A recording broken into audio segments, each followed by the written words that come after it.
بسم اللہ الرحمن الرحیم۔ السلام علیکم۔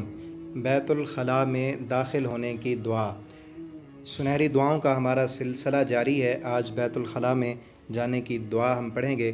بسم اللہ اللہم انی اعوذ بک من الخبث والخبائث۔ اللہ کے نام کے ساتھ اللہ میں تیری پناہ میں آتا ہوں خبیثوں اور خبیثنیوں سے۔ صحیح الجامع صغیر میں اور صحیح البخاری میں یہ روایت موجود ہے۔ نبی کریم صلی اللہ علیہ وسلم بیت الخلاء میں جانے سے پہلے یہ دعا پڑھتے تھے۔ وضاحت: اس دعا میں خبیثوں اور خبیثنیوں سے مراد مذکر و مؤنث جنات و شیاطین ہیں، جن کا بسیرا عموماً گندی جگہوں پر ہوتا ہے۔ یہ دعا پڑھنے سے آپ ان کے نقصان سے بچ جائیں گے۔ ادب کا تقاضا یہ ہے کہ اوپر والی دعا بیت الخلاء میں داخل ہونے سے پہلے پڑھ لیں، اس لیے کہ اللہ تعالیٰ کا نام نجاست والی جگہوں میں نہیں لیا جا سکتا۔ نبی صلی اللہ علیہ وسلم کا یہی طریقہ تھا، ادب المفرد میں موجود ہے۔ تو بیت الخلاء میں جانے سے پہلے دعا پڑھ لیں، اور بیت الخلاء میں پہلے اپنا بایاں پاؤں اندر رکھیں، اور جب باہر نکلیں تو پہلے دایاں پاؤں باہر نکالیں۔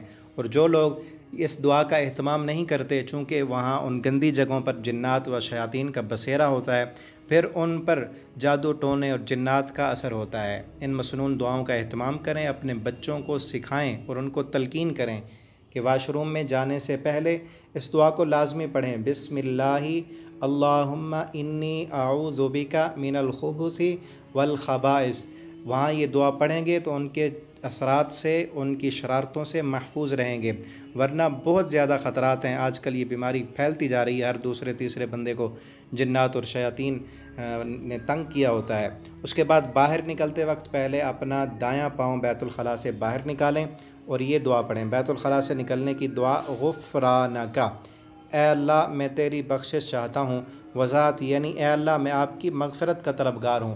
یہ واشروم کے اندر جتنی دیر میں تیرا ذکر نہیں کر سکا، نبی صلی اللہ علیہ وسلم اپنی ساری زندگی میں ہر وقت اللہ کا ذکر کرتے تھے، لیکن جب آپ بیت الخلاء میں جاتے اس وقت اللہ کا ذکر نہیں کرتے تھے، تو باہر نکل کر اللہ سے معافی مانگتے کہ اللہ اس وقت میں تیرا ذکر نہیں کر سکا، تو مجھے معاف کر دے، میں معافی کا طلبگار ہوں۔